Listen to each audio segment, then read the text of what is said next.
Ahora sí, ¿qué tal amigos? ¿Cómo les va? Sean bienvenidos a este nuevo stream de Mates y Lucha.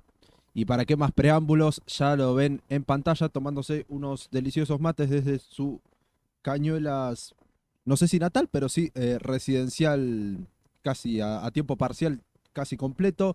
Él es escritor, periodista, relator, ex dirigente de fútbol, dramaturgo, actor, cantante.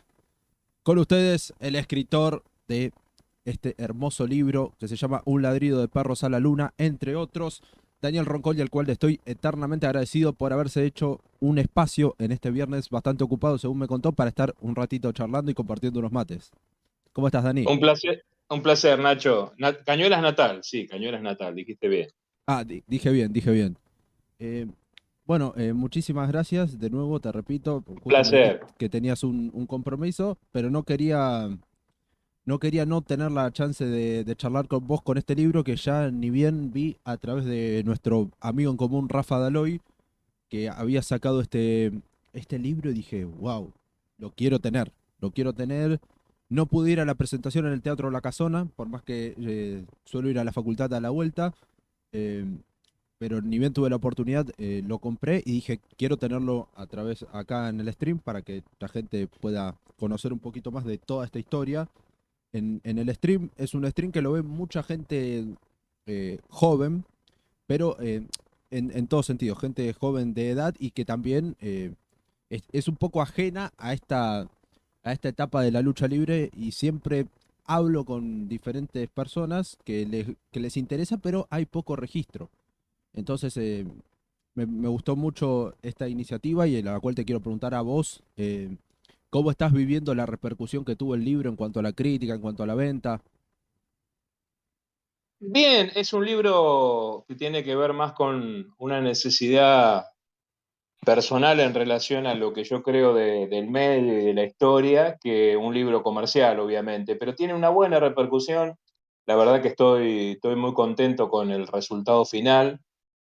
Como siempre pasa, los autores solemos ser muy críticos y siempre pensamos que lo podríamos haber hecho mejor o que nos quedó algo sin incluir, pero bueno, haciendo esa salvedad que me parece que es común a todas las autoras y autores y a todos los que hacen algún tipo de trabajo creativo, estoy contento porque era un libro que yo tenía pocas expectativas que saliera, pensé que iba a quedar en el desván de las cosas irresolutas, ¿no? Así que haya visto la luz este año para mí fue importante, además surgió en una editorial que tiene también una connotación particular y personal, porque bueno, es una editorial constituida por un grupo de periodistas que conozco hace muchos años y que están cumpliendo en este año 20 temporadas justamente de esta editorial, el 20 aniversario. Así que es bueno salir en el marco y ellos tuvieron la buena voluntad de poner el hombro al proyecto e incluirme en este catálogo que para ellos también es especial porque justamente siempre las cifras de un festejo redondo y pasando tantos años de trabajo hacen que le den una importancia singular, así que muy contento por eso también. Te voy a dar un indicador que en cuanto a ventas el libro va bien porque fui a comprarlo al Club del Cómic el miércoles pasado y el chico, Sí, después de revolver por todo el local, llamar por teléfono a Tony Torres para ver dónde podía llegar a encontrar un libro, terminó sacándolo de la vidriera. O sea, significa yo me llevé el último libro del Club del Cómic. Así que si van qué bueno, ahora, alguien fue ahora a comprarlo, no había más porque yo me llevé el último. qué Pero bueno. esto, esto ¿cómo surgió esta idea? Es algo que lo venís, según contaste recién, eh, teniendo el material desde hace muchísimo tiempo, pero ¿en qué momento dijiste, voy a plasmarlo en un libro? Mira, honestamente el libro se comienza a gestar sin saberlo en quinto año de la secundaria. Yo tenía un profe de literatura que lamentablemente falleció hace unos poquitos días, que era muy proactivo y muy estimulador de los que nos gustaba escribir. Y en una serie de trabajos que hice en quinto año, escribí algo sobre una definición que yo tenía del catch y hablé ahí de la ficción deportiva, que era un concepto que hasta ahí por lo menos yo nunca lo había escuchado, fue como una teoría, digámoslo de alguna forma, propia. Y dentro de las devoluciones que me hizo el profe, de estilo y todo lo que tenía que ver con lo estrictamente vinculado a la materia, me dijo, acá mira, hay una punta como para tirar, acá hay algo que me parece que puede dar para algo más. Me quedó dando vuelta en la cabeza y rápidamente, al año siguiente, cuando egresé, yo comencé a estudiar en Capital Federal actuación y periodismo. Y por un trámite vinculado al tema actoral, me encontré en la Asociación Argentina de Actores con Eduardo Bargach, que yo hasta ahí no sabía que era la misma persona que había luchado y que se llamaba Ali Bargach, su nombre de fantasía en el catch. Y bueno, lo encontré ahí, me sonó el apellido porque lo llamaron desde la caja. Sí, poco común el Eh, apellido. el apellido poco común, y si bien yo no lo había visto luchar ni era contemporáneo a que él tuvo, digamos, su pasaje por la televisión, yo tengo un hermano y primos que son más grandes y siempre cuando jugaban al catch nombraban a Lee Bargach. Bueno, me quedó eso dando vueltas y yo no soy de encarar mucho a una persona así de una, soy más bien tímido, pero bueno, hice de tripas corazón y le pregunté qué tenía que ver con Ali Bargach, porque en la caja lo llamaron como Eduardo Bargach, su nombre verdadero, y él me dijo, soy yo, pibe, Ali Bargach. Y me hizo una demostración que me causó gracia en ese momento, porque él tenía los pectorales muy desarrollados y hacía como un movimiento de pectorales que fue muy característico de sus presentaciones. Y Eh, me hizo Ali, Ali Bargach, ¿en qué etapa de Titanes luchó para poner un poco en contexto? en Titanes en el Ring luchó en la primera etapa, en el año 62. Es bien de la primera etapa y en realidad su auge está dentro de esta etapa que está circunscrita en el libro, ¿no? Eh, y bueno, tenía una polera, recuerdo, él ese día, una polera como muy ajustada al cuerpo, así que ese movimiento que hacía de pectorales yo lo pude observar, se veía con la polera, y quedamos en hablar por teléfono. Yo también pensando que como estaba haciendo en la escuela de periodismo, dije en algún momento tal vez tenga que vincularme con algún protagonista y me va a servir. Tomé el teléfono, un teléfono, obviamente no había celulares en ese momento, estamos hablando de la década de finales de la década del 80 o por medio de la década del 80. Me dio un teléfono de 6 números, yo lo Sin el atesoré 4 varios todavía en años, esa época. sin Sin el el 4, 4 claro. sin el 4 de 6 números, y al teléfono yo lo agendé y lo atesoré durante mucho tiempo. No lo llamé inmediatamente, pero en un momento se me ocurrió llamarlo y en la segunda entrevista que le hice, ya en la primera me llamó mucho la atención. Yo todo lo que pude hablar con él era algo que yo ni sospechaba, es decir, me atrapó las historias de vida que él me empezó a contar. Y en la segunda entrevista que tuve, que fue, la primera fue abajo de donde él vivía, que era ahí por Costanera Sur, cerca de Costanera Sur. Va cerca de donde Eh, era la misión inglesa, en esa misma zona, más o y menos. sí, cerca, relativamente cerca, sí, exactamente. En realidad era en Catalina, donde él vivía. Y cerca del Teatro de la Ribera, sí, todo circunscripto en ese ámbito, ¿no? Y la segunda vez que lo veo, nos juntamos en un café en Paseo Colón y México, y recuerdo que él llevó la agenda, andaba con una agenda en la mano. Entonces yo le pregunto por si él tenía la posibilidad de vincularme con otros luchadores, porque yo ahí descubrí una historia que me parecía interesante, y él ahí me pasó varios teléfonos de aquellos luchadores de los 40, de los 50, que fue su etapa más plena.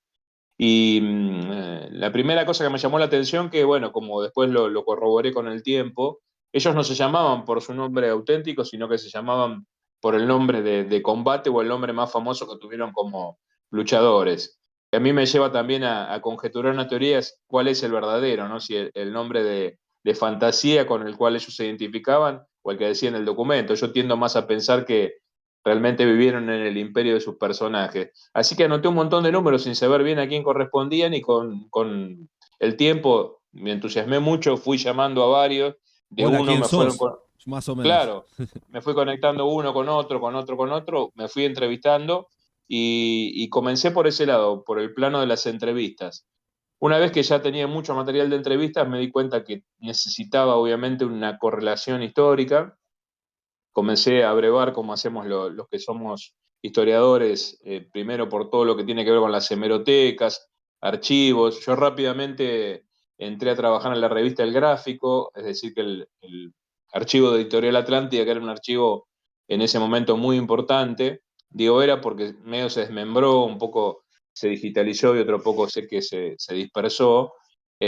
Ahí comencé a investigar cosas y bueno, a partir de ahí derivé para distintos lugares.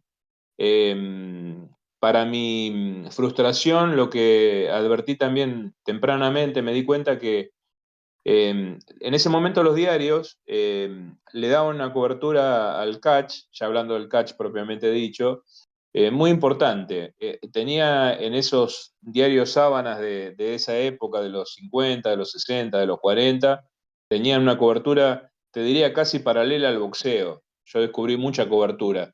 Pero había algo en los textos que a mí me hacía sospechar algo, porque notaba que eran como, si bien sucedían después de la lucha, generalmente las publicaciones, más que crónicas de lo que pasaba, eran tipo anuncios. Yo advertí y olfateé que había algo de anuncio. Entonces, no había una información lo suficientemente estricta para lo que yo buscaba, lo que a mí me gustaba, lo que nos inculcaban en el gráfico, sobre todo cuando uno buscaba una información. Así que me vinculé también de manera rápida con... Si hay algo que voy muy rápido, que no entendés, No, no no, no, frename. que justamente me lo contestaste vos, era como si se redactaba más tipo noticia y no tipo crónica, que sí, era más que nada eso lo que te quería preguntar, Sí, pero sí, tipo un anuncio. Me fui a ver a un periodista que se llamaba Pancho Loiácono, Francisco Loiácono. Fue un periodista que tuvo una gran importancia en todo lo que fueron los tabloides sensacionalistas y policiales, pero anteriormente había trabajado mucho en lo que tenía que ver con la lucha libre y grecorromana, cuando se cubría en los medios deportivos con mucho espacio. había Y periodistas obviamente especializados puramente en lucha libre catch en ese momento entonces. sí, en realidad él se ocupaba más de las disciplinas olímpicas, ¿no? De la lucha libre y la grecorromana pura, tal cual en el olimpismo. Entonces, bueno, hablé con Pancho y él me contó un poco, descubrió lo que yo sospechaba, o me reveló el truco que yo sospechaba. El catch estaba visto medio de soslayo por los periodistas, o sea, no lo querían cubrir, porque en ese momento había un término que después se dejó de usar pero que era muy de la época, le decían tongo. Esto no es deporte, esto es tongo. Ah, sí, sí. Como un sinónimo un poco más bastardo de lo que yo te dije antes de ficción deportiva, ¿no? Sí, que después terminó deviniendo en deporte espectáculo y que incluso ya en Estados Exacto, Unidos la WWE lo apropió como entretenimiento deportivo. exacto, Es, al- exacto. es algo que Y- también. Y que sí, imagínate, en esa época era ya visto como tongo, como vos lo decías, con el paso de los años y el avance y la mayor cantidad de acceso a la información, mucho más de costado se lo mira ahora que en esa época. Claro, totalmente. Y entonces, bueno, Pancho me contó lo que yo pensaba, que no había periodistas que quisieran cubrirlo, que nadie lo quería firmar, medio lo hacían porque era obligación. Y además el catch en ese momento, que estamos hablando de la época que brillaba en el Luna Park, con 3 días 50. por semana contra dos del boxeo, o sea, el catch iba martes, jueves y domingo y el boxeo se hacía miércoles y sábado, eh, eran realmente dos espectáculos muy importantes del Luna Park. Arrancaban las funciones a las 22:45 con el diario ya cerrado. Ah, claro, entonces era a 2 días después terminaban saliendo.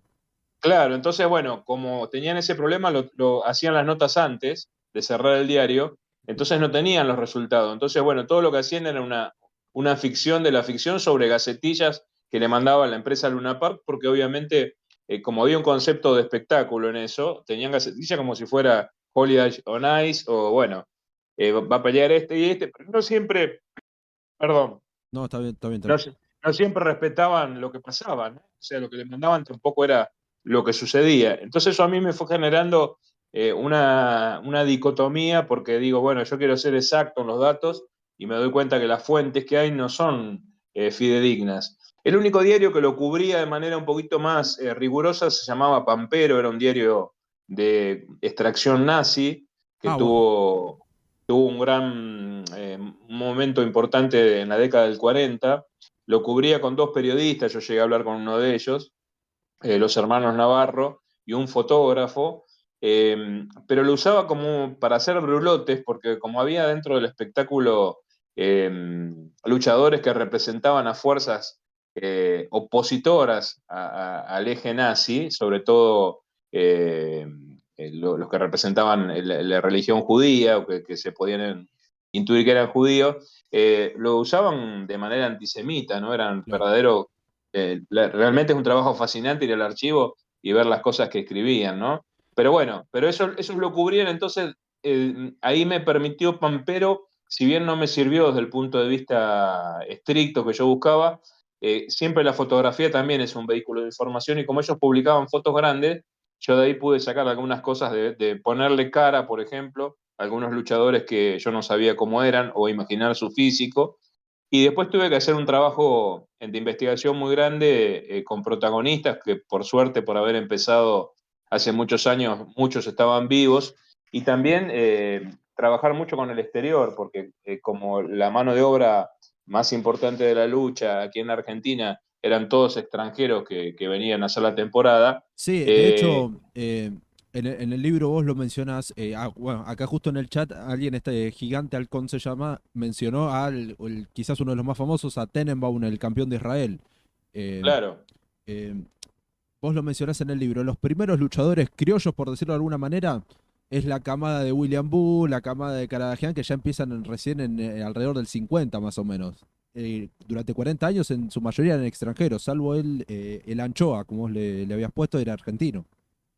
Claro, sí, sí. Sí, Anchorello fue un argentino que luchó cuando todavía el catch no se había blanqueado o no se había autopercibido como catch y se llamaba lucha libre, pero era, evidentemente yo también deslizo esa teoría en el libro, pertenecía al universo del espectáculo, de hecho se hacía en un teatro como era el Teatro Casino, sin ring, se peleaba sobre una colchoneta. Obviamente era un espectáculo frontal, no tenía la posibilidad que uno tiene en un estadio de ver los cuatro laterales del ring. Eh, Así que era un espectáculo pensado para el teatro. Justamente te Eh, quería preguntar sobre eso porque me anoté un par de cositas y algunas me llamaron la atención. Y era que vos contabas que prácticamente los eventos de lucha libre en ese momento era casi como un agregado, un espectáculo, no sé si formalmente del estilo revista, pero era mucho eso. Había bailarinas, había orquesta. También ahí había leído que era que Tita Merelo, que... Ay, se me fue el nombre. eh, Edmundo Rivero también habían llegado a actuar en espectáculos donde también había lucha libre, y creo que Pepe Biondi también. Exacto, exacto. Eran espectáculos de variedades. Para entender la lucha libre esta que estamos hablando, que después se llamó Catch, hay que remontarse a un personaje que fue muy importante para la cultura popular de los argentinos. Si bien no es mencionado o se lo menciona poco, que es Charles Seguin. Era un suizo muy embebido de toda la cultura parisina porque permanentemente estaba viajando a Francia, donde él había descubierto este gusto por el teatro, y fue un hombre muy rupturista. Llega acá en el 1900 y primero tiene un concepto de monopolio de salas teatrales, no se conforma con abrir un teatro, sino que abre infinitas salas.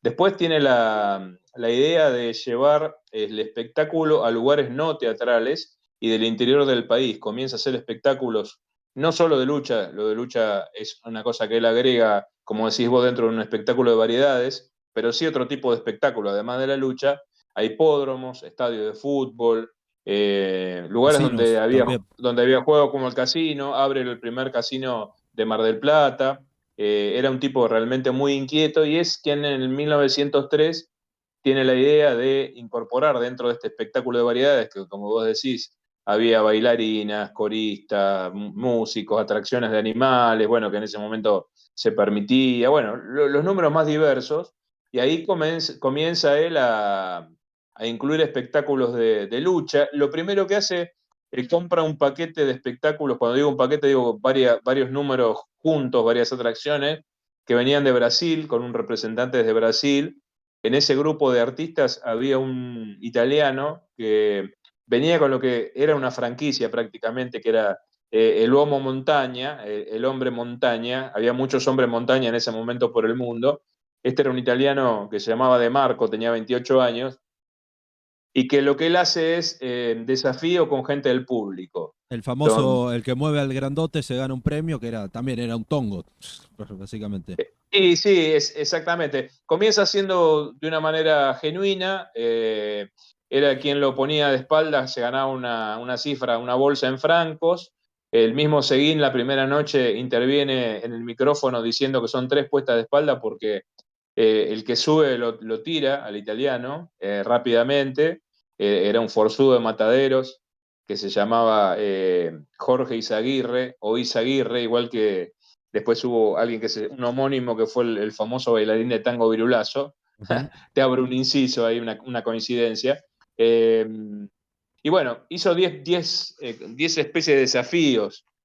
Seguín con eso probó que la lucha podía ser un camino y ya sobre diciembre de 1903 contrata a un alemán llamado Michael Hisler y lo obliga de alguna manera porque Hisler era un hombre en sí mismo que se representaba a él, no era un patrón de lucha, a armar una compañía porque lo traía a la Argentina y como él ausculta que este podría ser un espectáculo de cara al futuro, no anduvo bien de entrada porque es como si vos vas a una fiesta corporativa o empresarial y aparece un número musical o humorístico que vos no estás esperando y no te gusta, por ahí no te colma. Entonces la gente iba a ver o a las coristas o los números que realmente estaban anunciados de entrada, no tiene un furor o él no, Claro, nada determina que y era un poco más glamoroso que ver a dos tipos agarrándose y haciéndose llaves. Exacto, pero él descubre ahí, ¿viste? Advierte con un olfato de empresario que eso podía andar, entonces la contratación de Hitler, que venía para hacer una fecha, como tantos artistas, con otro alemán que se llamaba Jacobo Koch, él lo obliga a armar una empresa de catch.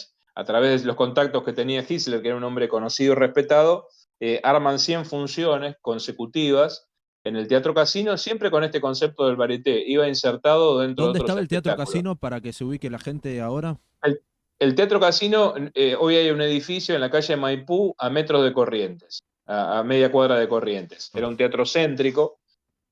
Para nombrar algo que todavía se mantiene, Seguín fue el creador del Teatro Maipo. sí. Eh, de hecho, su oficina la tenía ahí en el Maipo. Así que ese es el teatro de los que él tenía que perdura todavía. Y bueno, Seguín se tuvo que quedar en la Argentina, de hecho en ese momento también lo vendió a Uruguay, a Montevideo. Hacía espectáculos inicialmente en Buenos Aires y Montevideo, vivía en los dos lugares, un poco en cada lado, y después ya alquila un departamento en Buenos Aires, se queda mucho tiempo y se transforma en un personaje también de Gimnasia y Esgrima de Buenos Aires, porque simultáneamente, como ya estaba ubicado en Buenos Aires, comienza a dar educación física en Gimnasia y Esgrima Buenos Aires y tenía mucha habilidad como fisiatra, lo que sería en ese momento un kinesiólogo del momento, ¿no?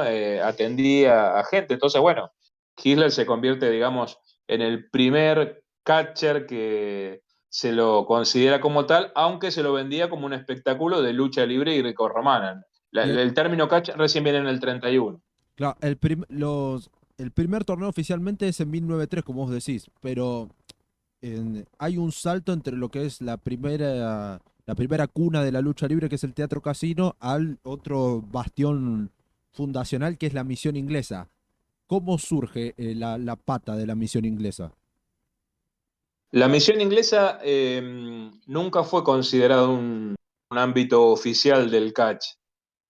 Tampoco del boxeo, aunque en términos de boxeo tuvo algo más oficializado, porque en un Era momento, era el under el de esa under, época. exactamente, del boxeo y de la lucha, pero se dio una circunstancia paradojal que a principios del siglo XX, el boxeo, que tenía mucho arraigo en la capital federal, fue prohibido por violento, bueno, por distintas cosas que habían pasado y sucedido, se lo prohíbe solamente para el ámbito de Capital Federal. Entonces los empresarios incipientes de boxeo o los que organizaban boxeo comenzaron a irse a las periferias, boxeaban en Avellaneda, bueno, en distintos lugares, y la misión inglesa se transforma en un escenario alternativo porque como representaba a la bandera de Gran Bretaña, fue considerada una embajada. Entonces Déjame esa, un segundito aclarar porque mucha gente no lo sabe, la misión inglesa era como un hospedaje que tenía la iglesia anglicana donde paraban marineros o funcionaba de forma de refugio, también gente que no tenía para comer, iban y podían quedarse a dormir ahí o a comer. Ahora sí, disculpa, sí. no, exacto, exacto. En un Buenos Aires con un puerto que tenía una actividad copiosa, ¿no? Había muchos marineros en tránsito. Así que la misión consigue ese carácter de embajada y el boxeo se permite dentro de ese lugar que quedaba ahí en la calle San Juan. Así que comienzan a boxear ahí de manera como una idea, un estímulo del deporte, y hay muchos ingleses que son los padres del boxeo también en la Argentina y dentro de esa mano de obra, por llamarlo de alguna forma, también había tipos que sabían luchar muy bien. Así que hubo una gran cantidad de pibes del barrio que se formaron de manera un poco autodidacta, viendo a esos marineros, porque bueno, en algunos casos no conocían la lengua, no era gente que tuviera una pedagogía o una vocación docente, pero bueno, viéndolos o entrenando con ellos o empezando a luchar, se generó un ámbito inesperado, porque bueno, digamos, el lugar más académico, si se quiere, era la Asociación Cristiana de Jóvenes, YMCA, eh, claro, exactamente, y donde hágame ahí el paso. ahí algunos entrenaban, por ejemplo, Bargach, que hoy lo mencionábamos, o Karadagian, o Wol Rubinski, hacían lucha libre y grecorromana olímpica. Y en la visión inglesa tenían el condimento que le faltaba, que era toda la parte artística y teatral, y hacían catch. Sí, hay una cosa que me pareció muy interesante, que era uno de los primeros profesores de catch en esa época, era un cura, que fue uno de los primeros Exacto. que les enseñó a William Boo, que no se llama William Boo, pero también la historia lo que contás es muy interesante, que creo que fue Tobias Giordano que le pone el nombre, porque le dice, vos tenés cara de William, te tenés que poner William, y siempre gritás Boo a los luchadores que no te gusta, entonces sos William Boo. Sí, exacto, exacto, sí, sí. Le veía pinta de inglés y Héctor Brea, que es su nombre verdadero, estaba buscando un apelativo de lucha, como dijimos antes, porque estaban empezando a formar parte de esa cartelera informal y Tobias Giordano le descubre ese nombre, lo presenta como inglesito porque era rubio, ¿no? Eh, sí, sí, el padre Brady, fundamentalmente, dentro del reverendo Brady, fue muy fomentador, no solo del catch y del boxeo, sino que era un tipo que tenía un montón de inquietudes y también lo que uno advierte, que como solía pasar en esos tiempos, había una misión inglesa oficial y una misión inglesa blue. También hubo un lugar ahí para las apuestas, para, eh, digamos, una programación nocturna fuera de la mirada del reverendo, no sé si sabrían o no, supongo que sí, pero haciendo un poco la vista gorda, una función tras noche donde pasaban cosas diferentes, ¿no? Donde había apuestas, donde aparecían boxeadores que por ahí ya habían pasado por el Luna Park y estaban en el ocaso de su carrera, o algunos que por ahí estaban surgiendo. Como el Mono Y, Gatica, un joven Mono exacto, Gatica aparecía. exacto. Gatica surge de ahí, viene ahí. Eran lustrabotas de un bar que había enfrente que se llamaba El Ancla. Y bueno, ahí se conoce con Caradagian y con muchos de estos muchachos que conformaban el plantel de luchadores que después trascendieron en el Luna Park. ¿Y en qué momento se da el salto de la misión inglesa, de un poco de la clandestinidad, a ser parte de la programación habitual? ¿Quiénes son los que hacen posible esto? El primero, el más tosudo y empecinado, es Martín Caradagian, porque cuando el catch se establece en el Luna Park en 1934, Martín tenía 12 años y él asiste como espectador a una de las primeras funciones con un grupo de amigos del barrio y con su profesor de la Asociación Cristiana de Jóvenes, que se llamaba Juan Reisic, que era un griego, eh, que Que le bueno, le puso insiste mucho. Karadagian él porque no sabía pronunciar Karadagillán. Exacto, exacto.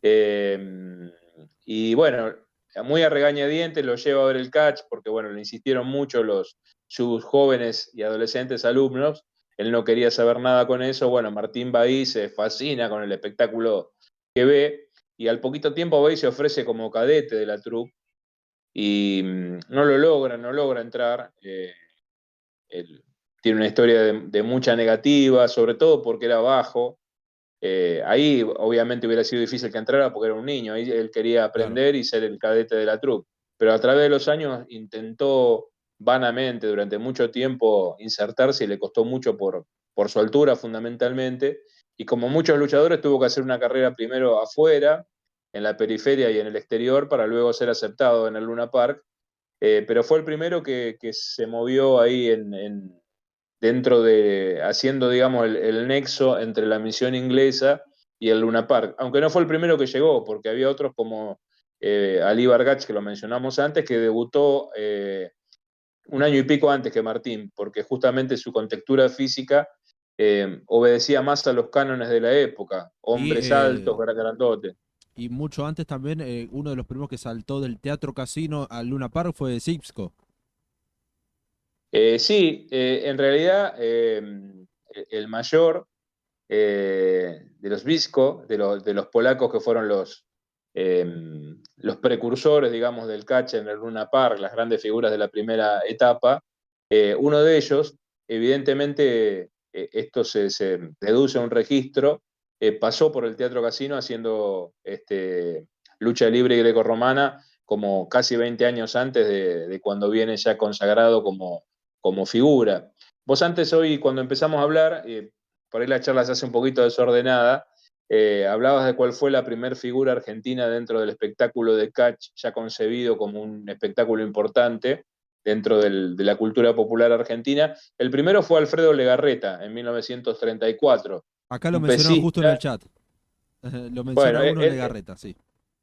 él fue el primero porque con él surge algo eh, distinto a lo que podía hacer Martín y los muchachos de la misión que querían ser luchadores. Este era un pesista que aparece en la tapa de la revista El Gráfico y que Stan Svisco, el mayor de los hermanos, lo ve en la tapa de la revista El Gráfico y aparece con la revista un día en un entrenamiento, habla con Pepe Lecture y con Ismael Pache, que eran los dueños del Luna Park, los creadores del Luna Park, y él les propone ver si lo podían convocar porque le gustó mucho el físico. Y los polacos tenían la teoría, creo que muy bien fundamentada, porque de hecho fue como ellos dijeron, que era importante tener una figura, por lo menos una local, para sostener el espectáculo, que no sean todos extranjeros. Y hizo un casting así por olfato, porque vio no sabía nada de Legarreta, fue convocado rápidamente, dio la coincidencia que era muy amigo del hermano del jefe de prensa de Luna Park, así que rápidamente lo localizaron, pero Legarreta, si bien asistió a esa cita y fue invitado a una función y le pareció fenómeno todo, dijo que no porque él era maestro, estaba haciendo la carrera de hecho fue juez federal después, y a él le parecía que no, un maestro no podía tener una exposición pública. Y de ahí Así viene que lo de la máscara. ahí le hicieron una especie de trampa para convencerlo, una trampa lícita, digamos, porque también fue argumentada dentro del espectáculo, e inicia como un enmascarado siendo Máscara Roja ya en la segunda temporada del Catch aquí en la Argentina en el Luna Park. Esto también que, cabe mencionarlo, fotos de Legarreta con y sin máscara están en la mitad del libro, que la mitad del libro tiene más de 300 páginas y no solamente texto, sino que tiene 3 páginas enteras dedicadas a solamente fotos de diferentes etapas, así que lo recomiendo. De hecho, en el chat estoy dejando ahora el link para que puedan comprar el libro eh, a través de Ediciones al Arco y y hacen envíos a todo el país y está a un precio bastante accesible. Así que también pregunta que también el personaje que también usó Amílcar Brusa, el de Máscara Roja.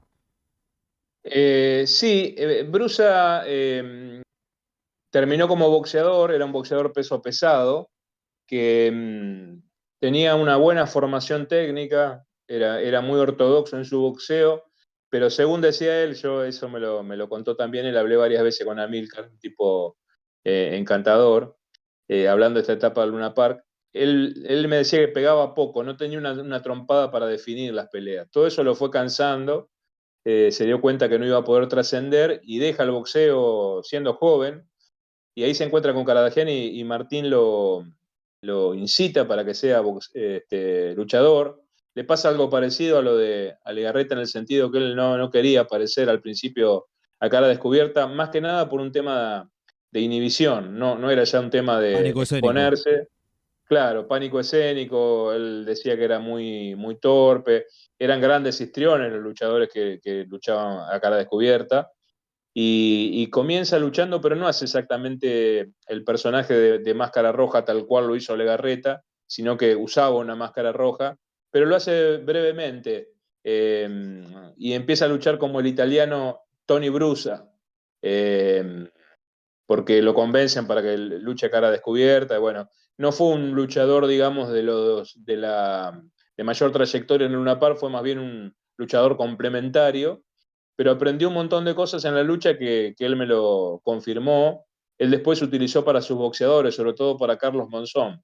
Monzón, Ah, cuando iban al clinch, usaba todos los llaveteos de la lucha para trabar eh, a los boxeadores, ¿no? Era una de las características de Monzón.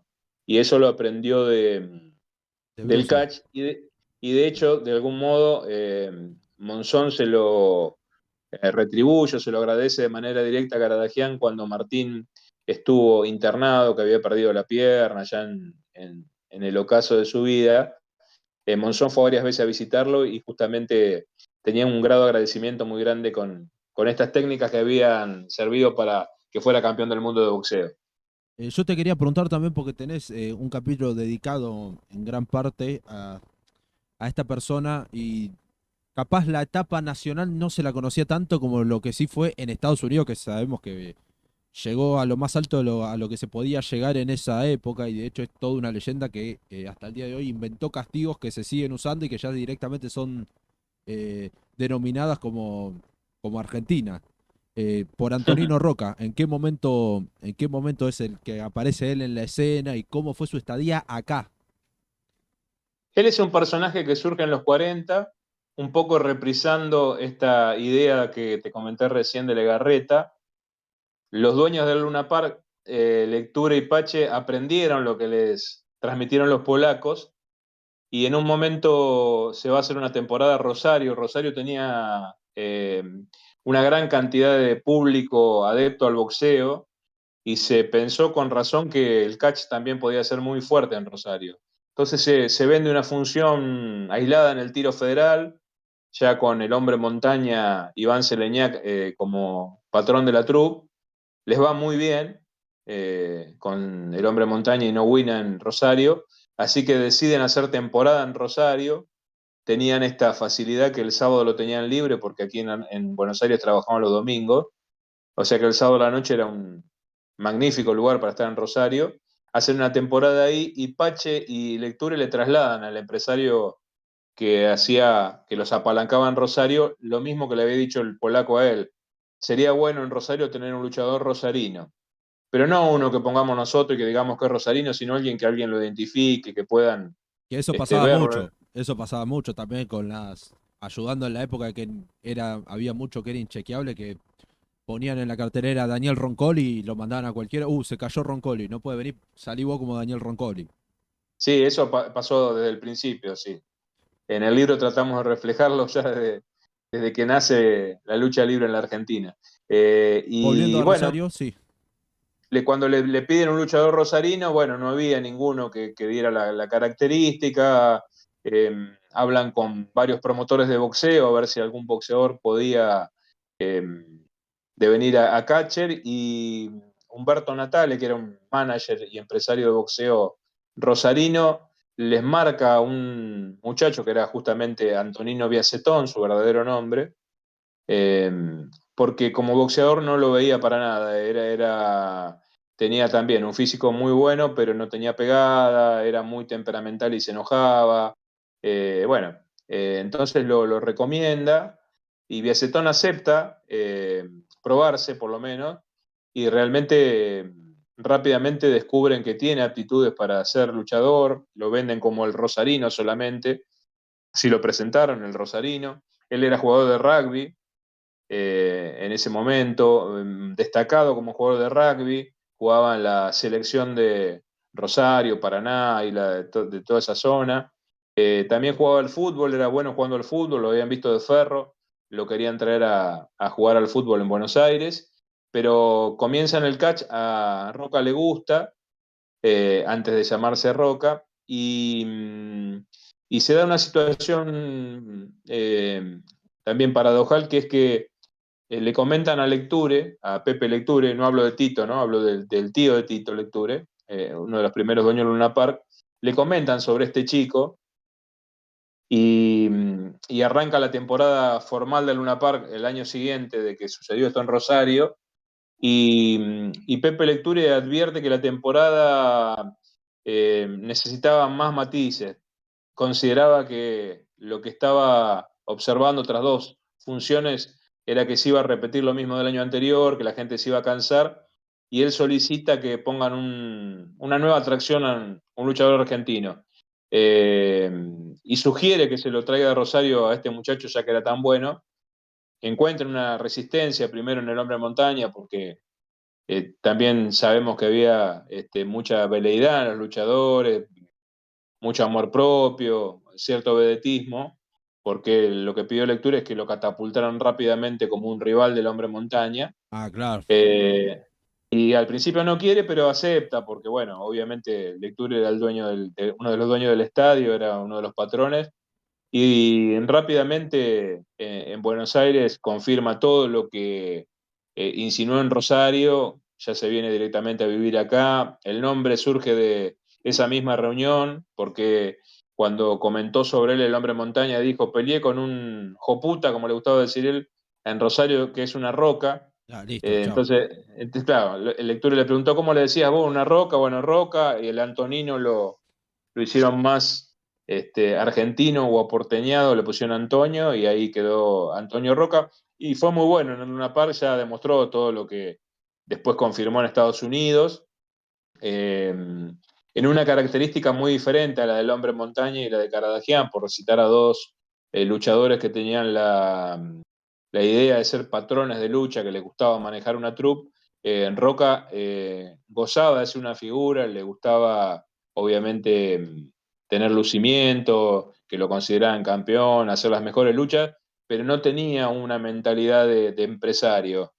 Entonces, bueno, hizo su carrera personal y en un momento entendió que ya en el Luna Park no tenía más posibilidades y comienza una gira que comienza como muchas de las que empezaron este tipo de luchadores desde el sur de América hasta llegar a los Estados Unidos, donde también, ni bien llegó, se destacó mucho. Además llegaba muy precedido de mucha fama porque muchos de los luchadores que lo habían enfrentado, extranjeros que hacían su base de operaciones en Estados Unidos, como por ejemplo Cola Quarini, lo habían recomendado y hablaban muy bien de él, o sea que rápidamente encontró un lugar porque además tenía un estilo único. El estilo de él lo pulió Carol Nowina, El Conde, claro. tomando el Conde tomó cosas de un estilo técnico que tenía él y le agregó algunas características que sobresalían en Biacetón, en Roca.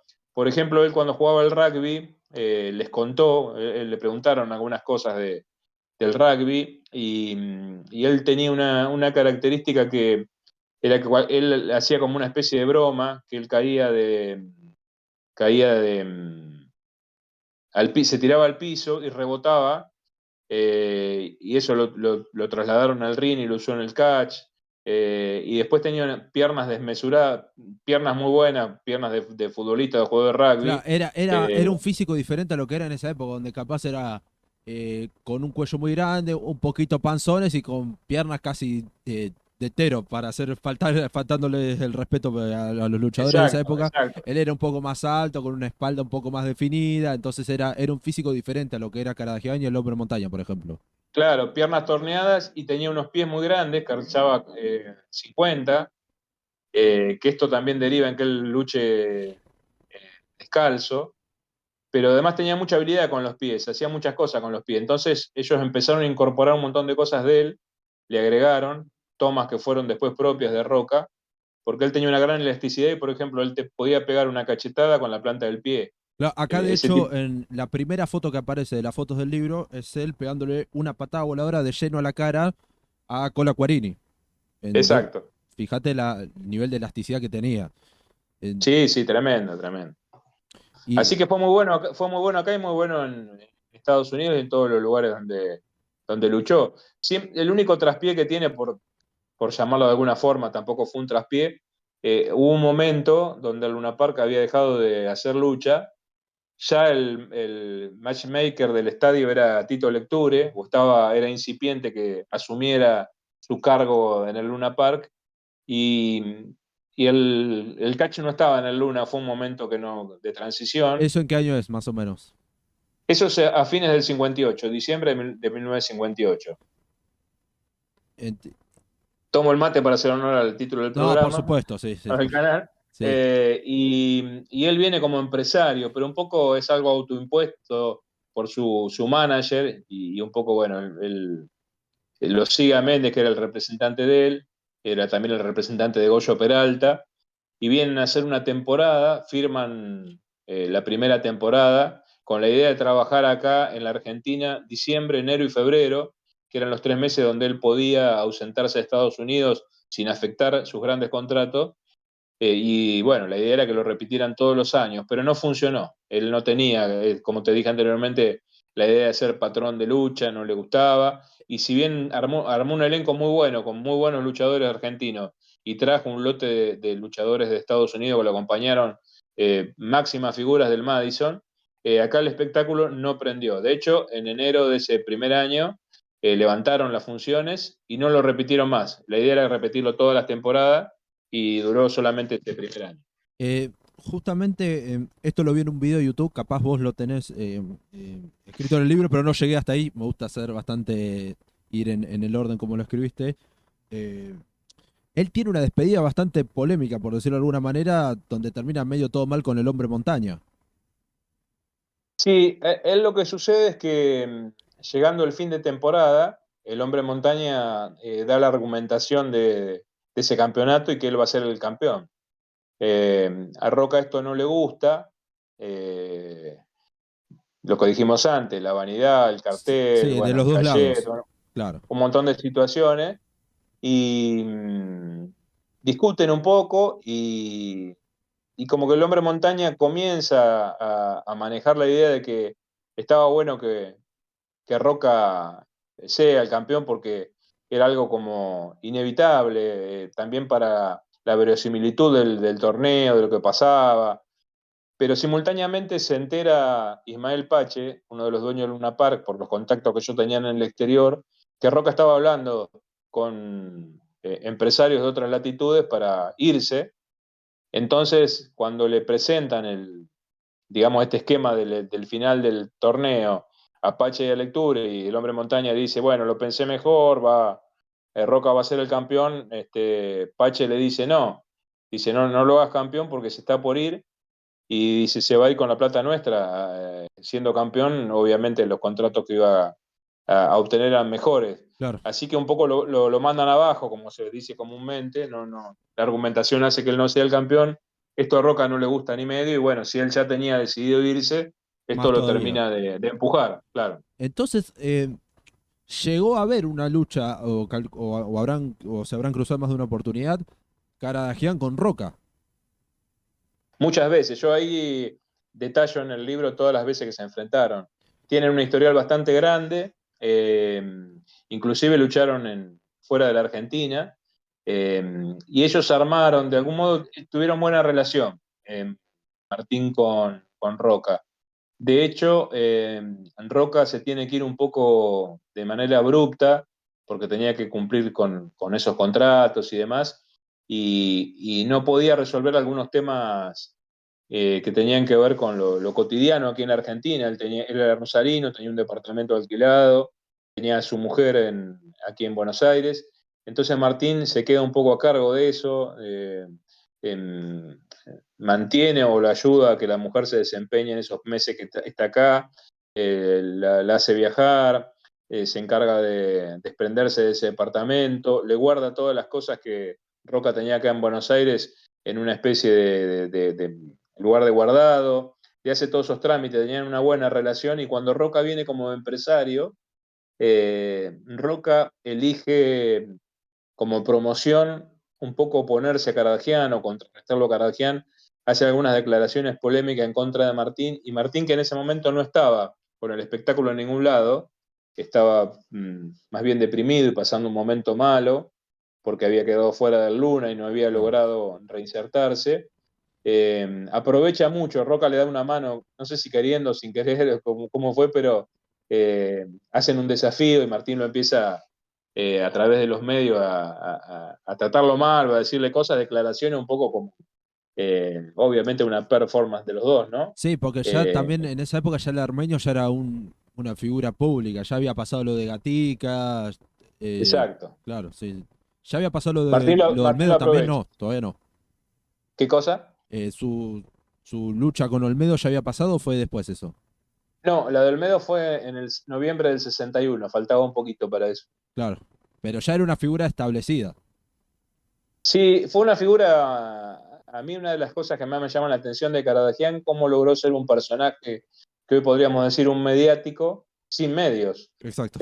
No había televisión, ni redes sociales, ni nada que pudiéramos imaginar. Y él logró, dentro de un ámbito pequeño, como era el de la capital federal, y a través de los diarios y pequeñas expresiones, hacerse muy conocido en todo el país. Él alimentaba esto, ¿no? Trabajaba las 24 horas de Martín Caradagian. Por decir una cosa que era sintomática del personaje que él construía, él tenía una joyería en ese momento en la calle Libertad 315, la joyería Olympic. La calle Libertad, cualquiera que ande por Buenos Aires puede comprobar que es una calle más bien angosta, Sí. las veredas sobre todo, y él en ese momento lo que hacía era él coleccionaba autos importados. Estacionaba en la puerta de la joyería un auto que ocupaba mucho de la calle, obviamente, y uno de los empleados de él, que se llamaba Galíndez, era morocho de piel negra, moreno, Sí. él lo transformó en una especie de ballet, lo vestía como si fuera su secretario o un empleado con uniforme, y lo tenía todo el día limpiando el auto en la puerta de la joyería. Esto obviamente llamaba la atención, la gente pasaba, los autos no podían avanzar, los colectivos tenían problemas para pasar, todo se identificaba frente a su joyería, y él generaba un hecho de algo inexistente, ¿no? Y se inventaba una realidad. Y hacía Eh, un montón de acciones diarias. Ese también, para agregar el dato que lo contaste vos en el libro que escribiste sobre Caradagian, el Gran Martín, que también no sé si se puede seguir consiguiendo, pero lo recomiendo. Eh, Él había abierto la joyería 24 horas, entonces los hombres que salían de los cabarets o de los lugares nocturnos de la zona, eh, generalmente instados por las chicas de turno, le compraron una joya a ese horario y el único lugar donde había para comprarla a un precio exorbitante era en lo de Caradagian.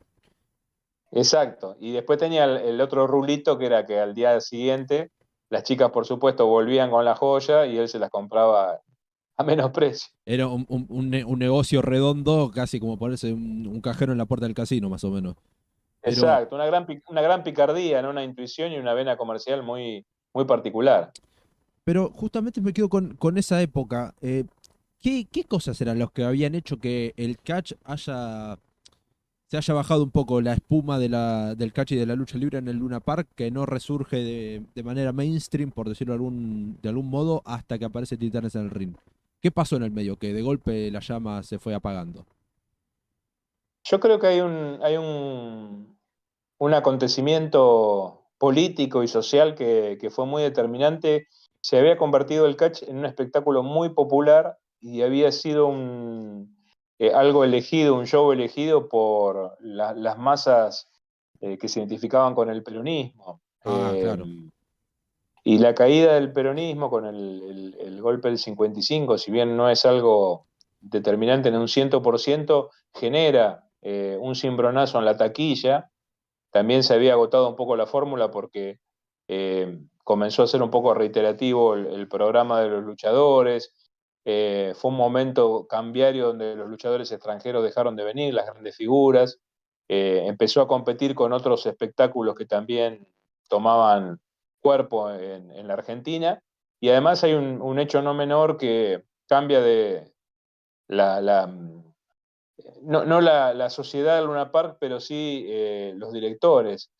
Muere Pepe Lecture y Ismael Pase primero eh, va preso porque era muy identificado con el peronismo y bueno, cuando asume la Revolución Libertadora le generan un montón de cargos para llevarlo detenido y si bien se comprueba que de todo lo que lo acusaban no tenía nada que ver, él entra en un estado depresivo muy grande y después muere en un accidente al poquito tiempo En esa época y también pasa a ser. pasaba mucho que todos los deportistas que habían estado asociados, entre comillas, al peronismo, se los empezó a perseguir o no se los empezó a proscribir de sus deportes. Me acuerdo que en el 50 gana la selección de básquet del Mundial y, y que tiene un gran apoyo de Perón, que me acuerdo que les regala autos y demás.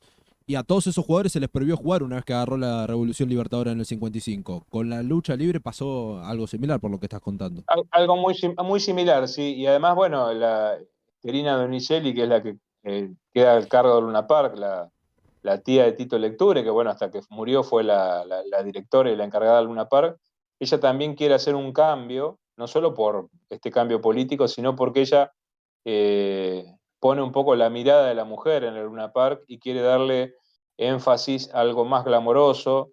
Si bien en el Luna Park ya hacía espectáculos como pudieran ser el patinaje sobre hielo o circos, ese tipo de cosas, ya quiere intensificar eso. eh, Genera la nueva tribuna de la calle Madero, lo quiere convertir más en un estadio más coqueto, por decirlo de alguna forma, bueno, cambia la fisonomía, y a ella el catch no le gustaba, no le entraba, no le cerraba, si bien había tenido una relación muy buena, por ejemplo, con el hombre montaña, eran vecinos, ella era la moza y la encargada de un restaurante que estaba abajo de Luna Park que se llamaba Corrientes 11, ahí lo conoce a Pepe Lecture, fue la mujer de Pepe Lecture, y, y bueno, a ella el catch tampoco le gustaba, así que hubo un montón de factores que convergieron para que eso sucediera. Entonces, fueron varios factores que vos decías y de hecho se puede ver hasta hoy la importancia que tuvo el catch en el Luna Park, que están los dibujos de piedra que están en cada esquina y en la esquina de Corrientes y Lavalle, no, Corrientes y Lavalle son paralelas, digo, Madero y Lavalle, está como la representación de lo que fue, de lo que fue el catch. Y Exacto. volviendo un poco, justo lo mencionan al Mono Gatica, que también fue uno de los más perjudicados por esto. Eh, Volviendo un poco, ¿cuándo fue que retomaste la idea de que decís, bueno, fuiste a fondo y toda la información que tenías, como usaste de cita textual en una entrevista, que la tenías apilada en una mesa, dijiste, bueno, ahora sí me animo y lo publico? Bueno, cuando fui haciendo el libro de Martín y de Titanes en el Ring, que también es del mismo proceso investigativo, me fui dando cuenta que había muchas cosas que yo no las podía incluir, porque el libro ya era copioso y muy gordo y muy robusto, tenía ya casi 800 páginas. Entonces, bueno, comencé a hacer un descarte, una elección, una edición de material y me quedaba tanto material afuera como el que iba en el libro o más. Obviamente tuve que hacer otra nueva edición acá. Entonces, bueno, de algún modo se fue escribiendo este otro libro. En su momento, cuando salió el Gran Martín, eh, había una idea en la gente de Editorial Planeta de por ahí hacer otro libro de Catch. Así que yo ofrecí este libro, sabía que no era un libro tan comercial como el otro, o no tan masivo por ahí, porque bueno, obviamente era algo más remoto, pero como te dije al principio, son esos libros que son necesarios. Ya uno se siente con la obligación de dejarlo plasmado para que aquellos que vuelvan a investigar sobre el tema o quieran meterse en este mundo tengan una base argumental donde no pasen por lo que pasé yo, que no encontraba nada, ¿no? Claro, Eh, justamente vos mencionaste la revista El Gráfico, que el Gráfico se estrena en el 19, o sea, hubo 16 años de lucha antes. ¿Ahí cómo fue que lo exacto. conseguiste? Juntarte con gente, algún que otro diario, pero no mucho más que eso había. No, yo hice muchas entrevistas, eso como te dije fue el primer alerta, después hice todo el recorrido de hemerotecas, archivos, todo lo que pude encontrar. Y luego até cabos también hacia el exterior. Lo que te contaba antes, que por ahí lo dejamos medio cortado. Yo descubrí que en otros países donde había más tradición del espectáculo, donde el espectáculo sigue o no sigue, pero por ahí donde se fundó, había muchas publicaciones y muchos libros que daban cuenta de estos luchadores. Entonces me dediqué durante mucho tiempo, fundamentalmente a través de periodistas, amigos y conocedores del tema, a hacer traducciones de libros extranjeros, que hay muchos, cito muchos y fui sacando material también para terminar de saber quiénes eran estos personajes, ver si eran los reales, porque como vos dijiste antes, por ejemplo, hay un personaje, por tomar un caso, muy importante en Estados Unidos, que fue un ítalo-americano, el varón Michele Leone, que peleó en el Luna Park y nunca vino a la Argentina. Es decir, peleó otro luchador con su identidad. Entonces, bueno, yo todo este tipo de cosas, para terminar de cotejarlas, tuve que contrarrestar y confrontar, digamos, los materiales, ¿no? Así fue descubriendo un montón de cosas porque me daba cuenta que simultáneamente un luchador estaba en dos lugares al mismo tiempo y era imposible. Y también me imagino que las cosas que te iban contando, que mucho vos lo sacaste de charlas que tuviste, hay algunas como por ejemplo Karadagian saliendo campeón creo que era en Detroit y en Inglaterra, eh, Ujú. eran algunas historias que estaban medio flojas de papeles, hablando mal y pronto. Eh, ¿Cómo, cómo ponías vos tu sesgo para decir, bueno, esto elijo creer, como se dice ahora, y va al libro y esto es incomprobable, es inchequeable y es prácticamente una joda y lo saco? Yo esas historias de Martín las cuento acá, también las conté en el Gran Martín, hago una reversión un reprise de lo que había escrito con algunos datos nuevos.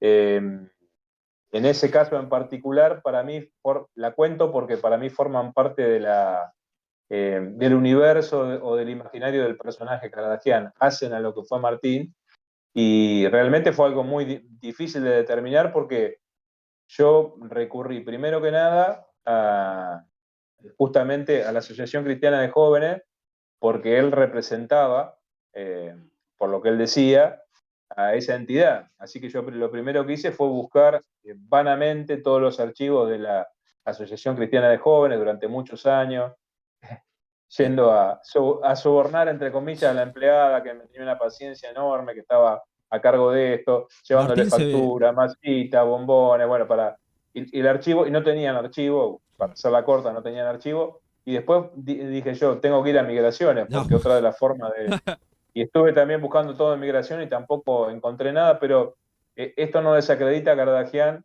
eh, finalmente, porque tampoco lo pudimos cotejar, porque claro. la información que había en migraciones no me dejaron entrar a buscar, porque era archivos manuales en ese momento, ¿no? Y tenía millones y millones y millones de carpetas arrumbadas, bueno. Así que como vos dijiste, elijo creer, forman parte de la fisonomía del personaje y no hacen algo que tiene que ver con lo central de Martín en el catch, que es su campaña en Estados Unidos, que es muy reconocida y que es verídica, y todo lo que él hizo como luchador y como empresario del espectáculo, ¿no? Que son dos cosas eh, incuestionables, inclusive para sus detractores. No, Algunos tipos que se enfrentaron con Martín cuando uno apagaba el grabador imaginario, yo era más del apunte, no me gustaba tanto grabar porque un poco los inhibía, te decían un poco, hacían como una postura crítica de arranque, después te decían, pero ¿sabes lo que pasa? Te ibas a la colchoneta y te mataba.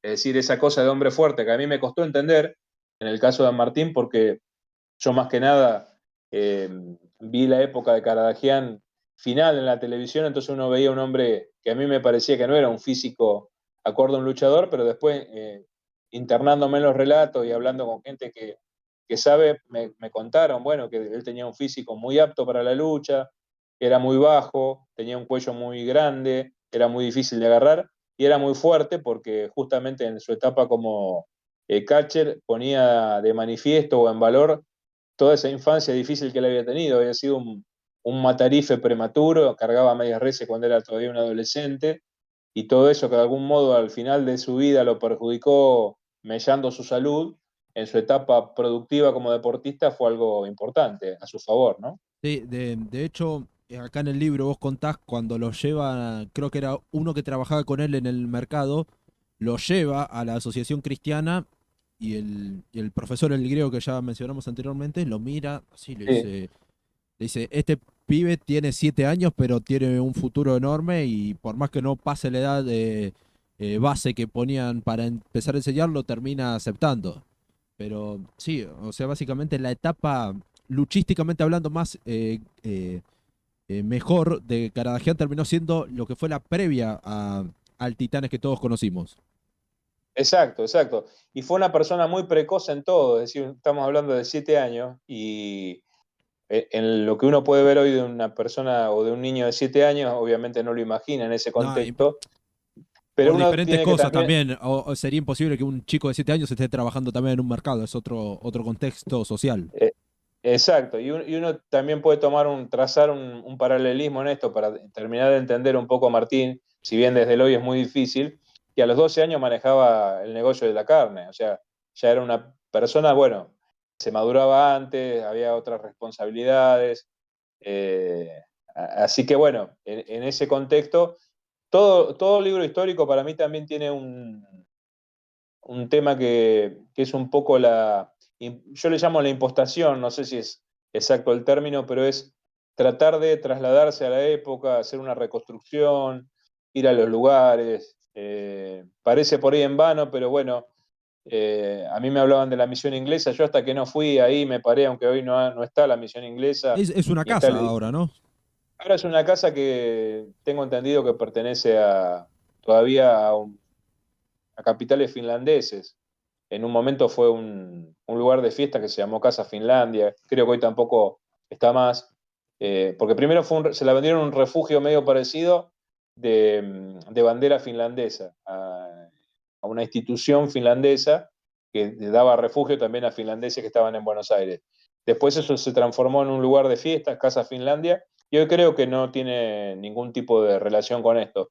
Pero bueno, ir al lugar, bueno, conocer, mirar, tratar de proyectar, ver una foto como era entonces, como es ahora, todo eso sirve, hay que hacer una traslación porque visto desde la realidad actual, irse a 1903, a 1912, a 1920, es muy difícil si uno no hace esa traslación o intenta por lo menos, ¿no? Hacer ese juego que tiene algo de actoral, de vivencial, Y justamente en el libro creo que lo lográs bastante bien, esto como en forma de elogio. De hecho, busqué en Google Street View con la calle que vos mencionás ahí, Avenida San Juan al 243 o 234, no me acuerdo bien, que era donde estaba la misión inglesa. 234. 234, la misión inglesa, y la fachada se mantiene bastante similar a la foto que está acá.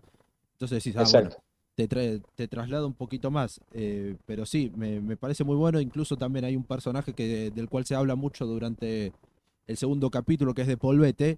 Un poco medio vos también tratás de armar en tu cabeza lo que era Polvete, porque también vos lo armaste ni siquiera hablando con él, sino de cosas que te fueron contando diferentes personas.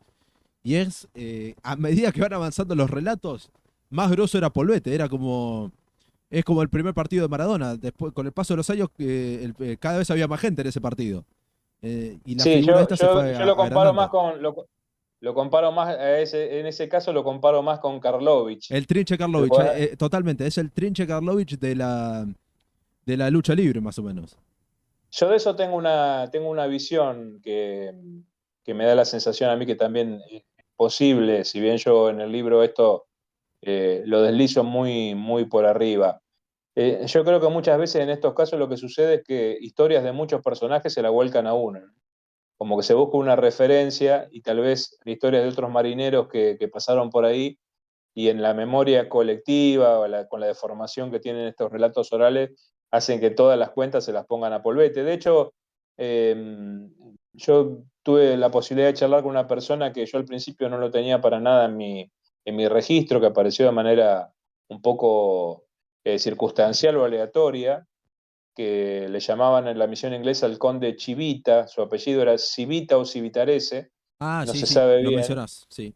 que después en su madurez yo lo encontré en otra vertiente que era, eh, estaba en San Telmo con un tema de juguetes de madera antiguos, bueno, estaba en otro palo, pero bueno, yo pude hablar con él y, por ejemplo, él me daba otra versión de Polvete en cuanto a su fisonomía, la altura que tenía, eh, cosas que por ahí no hacen al fondo del personaje, pero que según quien te lo cuenta, quién lo mira, cómo lo recuerde, cuánto estuvo con esa persona, también hace que haya mucho de mito y está bueno no desmitificar todo, ¿no? Obviamente, yo creo que Polvete, yo lo termino de construir un poco con Graham Joel, que fue un periodista inglés que vivió en la Argentina mucho tiempo, porque él se me ocurrió ir a verlo porque siempre escribía sobre la inmigración inglesa, sobre ingleses en la Argentina,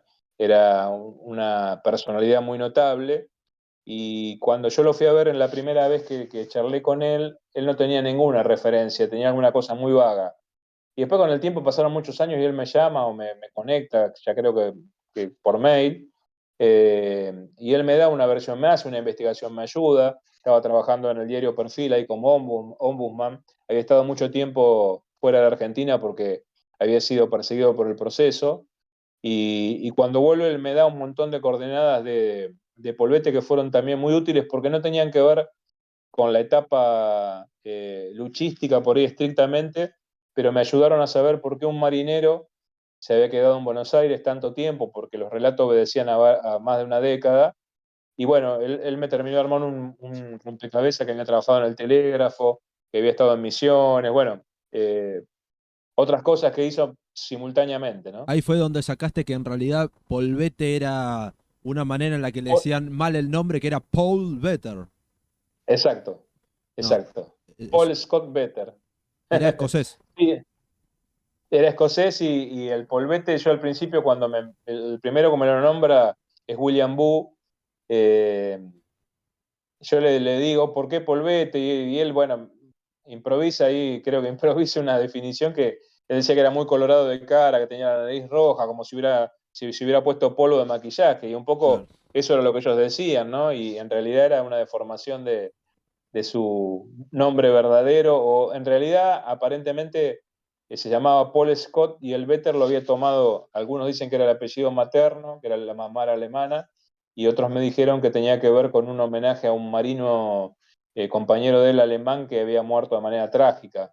Era un tipo muy aparentemente interesante, culto, Dibujaba muy pintor, bien, claro. A los chicos. dibujaba muy bien y tenía la anécdota que había tomado pasión por el peronismo, se había identificado mucho con el peronismo a partir de el sindicalismo en el tema del puerto. Y Néstor Fabián me contó que también Néstor Fabián recorrió la misión inglesa, que cantaba la marcha peronista en inglés como una de sus particularidades. No, es impresionante. Sí, también tenés un apartado para Néstor Fabián, el cantante de tango, que incluso para los que no escuchamos nada de tango, como es mi caso, lo tenemos, lo conocemos, que Caradagian lo llevaba al Luna Park para que abra la puerta de los taxis y de los autos y que en el medio del espectáculo, casi como en la cancha cuando abrían la puerta en el entretiempo, lo dejaban pasar porque no tenía un peso para la entrada. Sí, Es una historia muy interesante esa también que terminás contando. Pero algo que me llamó particularmente la atención es cuando, y ya con esto redondeo porque ya nos pasamos un poco el tiempo que tenías, te agradezco ya porque tenías un compromiso y te quedaste un ratito más, es como un placer. eh, en una parte hacen énfasis que obviamente los marineros tenían tatuajes y los chicos Ujú, que iban a la misión inglesa, entre esos William Boo, etcétera, Caradagian también mismo, se empezaban a dibujar cuando salían o trataban de imitar los tatuajes que tenían esos marineros, esos primeros luchadores. Entonces fíjate exacto. cómo casi sin buscarlo, la parte pasional, la parte de apuntar y de tratar de enamorar y de identificar al público infantil ya estaba y de cómo los chicos también veían en esos tipos a superhéroes, a referentes con los cuales querían imitar. Eso es una cosa que me pareció impresionante. Sí, es muy interesante. Además, asistimos a un fenómeno de globalización, eh, por decirlo de algún modo, analógica, ¿no? El mundo era muy grande, había que viajar muchos kilómetros, mucho tiempo para llegar, y cada uno traía su particularidad. Cada quien transmitía o traficaba su acervo cultural. Y después se daban las fusiones, ¿no? Ahí aparecía una especie de globalización, pero en realidad cada uno es como que detallaba más su origen, ¿no? No era difícil armar un programa de lucha en ese sentido porque todos tenían una característica diferente sin forzarlo. Sí, Desde el idioma a la característica física, a las costumbres. Así que me parece que eso es muy interesante porque en esa mixtura también eh, los chicos aprendieron a hablar, esos chicos de la misión inglesa, que muchos después fueron parte de Titanes en el Ring, aprendieron a hablar cocoliche, hablaban un poco en inglés, bueno, tomaron términos de distintas nacionalidades por estar en un ámbito de marineros que pasaban por ahí 1, 2 días, 3 días, 4 días y dejaban su impronta. Vos sabés que cuando te decía lo de los lugares y de lo territorial, me pasó un fenómeno muy sintomático de esto, muy identificable, que tiene que ver con William Boo. Probablemente debe haber sido de las personas que más veces yo charlé con él sobre estos temas del catch, que más entrevisté, que decían por que de una malo no cuestión, tenía un pelo, en realidad. no, no, para nada, por una cuestión de afinidad, porque se dio, por un montón de circunstancias, yo me junté muchas veces con él. Pero después de mucho tiempo de haber tenido las primeras charlas, yo tuve una circunstancia profesional que fue trabajar en Canal 13 en una producción de Guillermo Andino como guionista, un programa que compró Andino que era un formato extranjero que se hizo la versión nacional. Aquí se llamó Machetes, era un programa donde dos famosos debían reunir a sus grupos escolares, bueno, tenía que ver con dos famosos, y a mí se me ocurre en una adaptación de un juego que había, decirle a Guillermo Andino, que era el conductor del programa y el dueño de la productora, ¿qué te parece si acá traemos a William Boo como una especie de celador? Y no tenía nada que ver, realmente era una excusa para tenerlo ahí, generar un laburo, eran etapas complicadas para ellos porque había terminado la etapa productiva como árbitro. Sí. Y bueno, Guillermo estuvo encantado y funcionó muy bien, la verdad que fue algo bárbaro. William vino rápidamente y era un programa que iba los sábados, se emitía durante 2 horas, pero era muy complicado de grabar, llevaba entre 16 y 18 horas.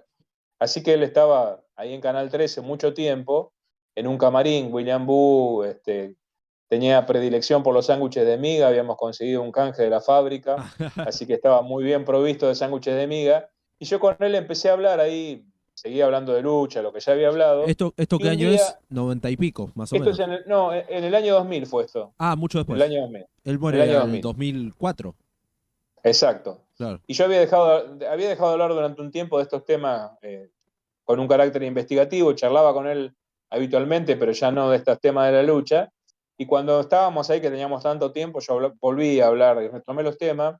Y una de las primeras grabaciones, yo caigo en la cuenta, le digo, mira, William, estamos acá sentados en un lugar en Lima y San Juan, y acá estaba el mercado Proveedores del Sur, donde trabajaba Caradagian. Yo me di cuenta en ese momento, hasta ahí no había reparado en el hecho.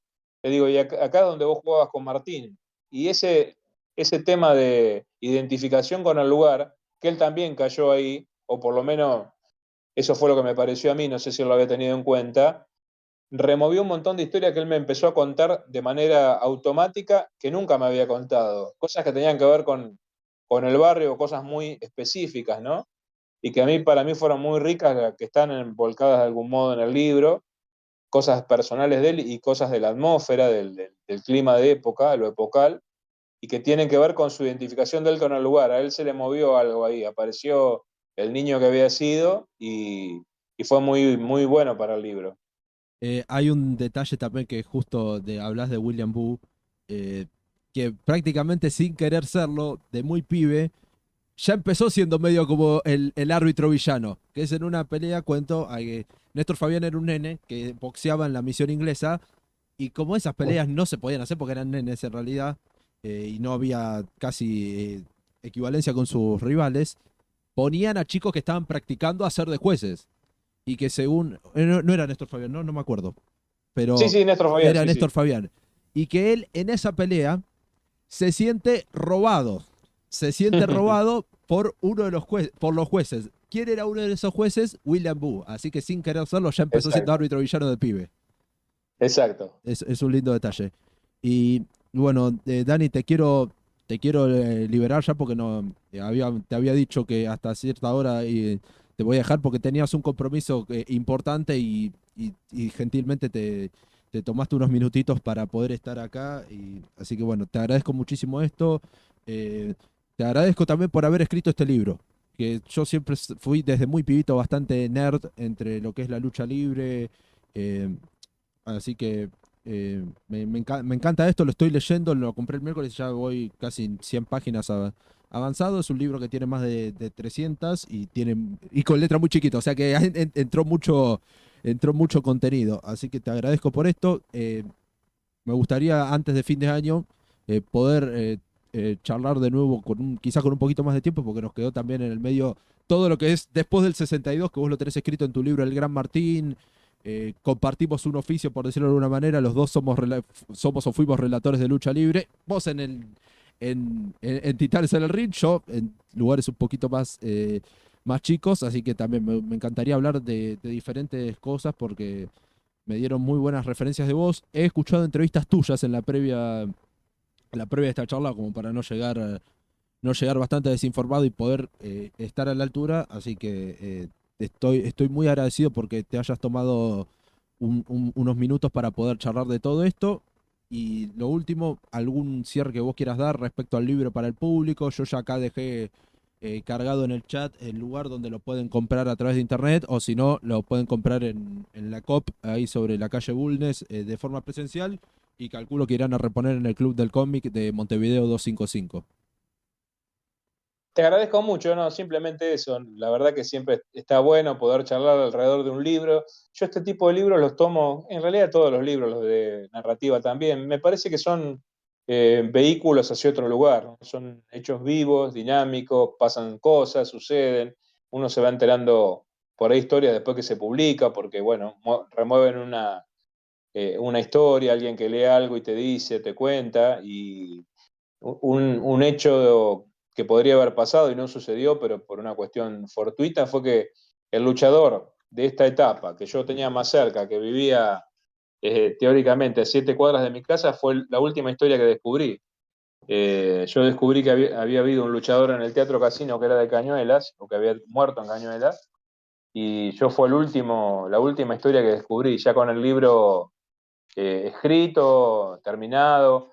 Vos me preguntaste desde el punto de vista formal, lo armé durante la pandemia, o sea, en la pandemia lo escribí, y poco antes de editarlo me di cuenta, porque veía un apellido parecido a uno de Cañuelas, escrito en el Teatro Casino, y se me ocurrió decir, ¿no tendrá algo que ver con los Danef de Cañuela, que fueron boxeadores, qué sé yo? Y le pregunté justamente quién había sido el hijo de este luchador, y bueno, me abrí una historia sobre el final.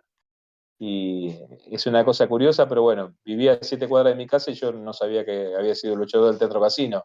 Entonces, a veces este tipo de historia podría haber pasado que yo no me enterara o no tuviera esa sagacidad o esa inquietud, y tal vez con el libro en la calle me hubiera enterado que a 7 cuadras de mi casa había vivido un luchador del Teatro Casino, ¿no?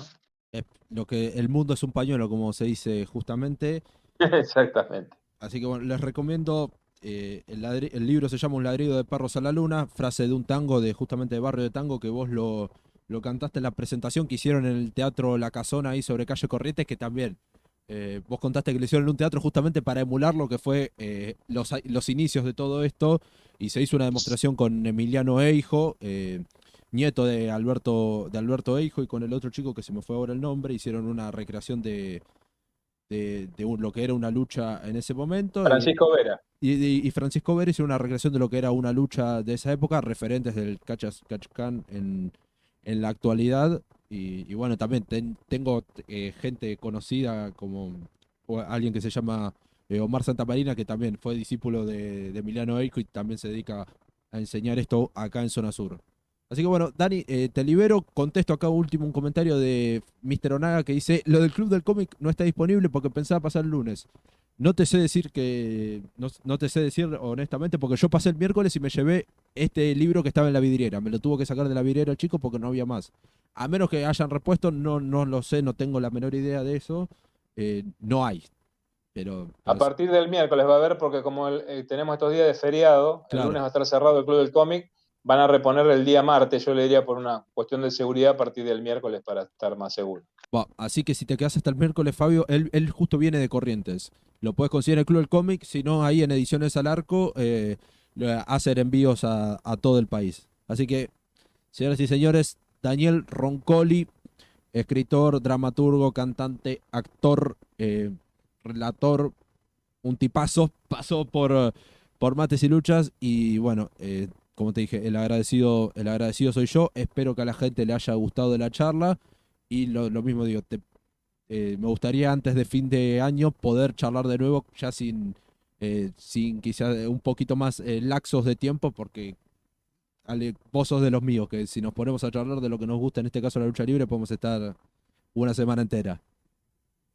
Muchas gracias, sí, con gusto, cuando quieras retomamos este hábito y volvemos a tomar unos mates a la Nos tomamos distancia. unos mates y espero también en algún momento, estamos lejos de la distancia, pero poder, aunque sea, estrecharte la mano de forma presencial y que me firmes el ejemplar. Eh, ¿Cómo no? así que bueno, muchas gracias, Dani. Sí, Te cuento lo último, estamos intentando ver la manera de hacer no una presentación del libro, porque ya se hizo, pero sí un encuentro con algunos interesados en la materia en Capital Federal seguramente, en otro ámbito, no en el Teatro La Casona, pero bueno, para juntarnos, para charlar sobre el material, poder intercambiar algunas opiniones. Bueno, nos han solicitado ya hacer una reunión porque hubo mucha gente que no pudo asistir ese miércoles, era un miércoles que había un montón de cosas en la capital en ese día, bueno, así que estamos viendo la posibilidad de reorganizarlo por lo menos. bueno, entonces voy a mantenerme al tanto de todo esto. Ya quedó el contacto, pese a que antes de arreglar esta charla nunca te había ni siquiera hablado y bueno, muy gentilmente accediste, porque lo vamos a estar difundiendo acá en el stream, porque por lo que veo hay mucha gente que estuvo interesada en esto y bueno, yo soy el primero que va a estar ahí, así que... eh, Bárbaro, Nacho, y probablemente también hagamos una presentación en Mar del Plata. Tenemos una invitación de la gente de Bristol Catch, sí, que, que es una movida muy interesante y que me invitaron para presentarlo ahí. Así que es muy probable que también estemos en Mar del Plata con el libro charlando de este tipo de cosas. espectacular. Entonces ahí yo me encargo, Daniel, te dejo ir a tu compromiso. Habíamos dicho hasta las 10, son 10:30, así que soy un agradecido. Un Daniel, abrazo grande. abrazo grande. Daniel Roncoli pasó por Mates y Lucha.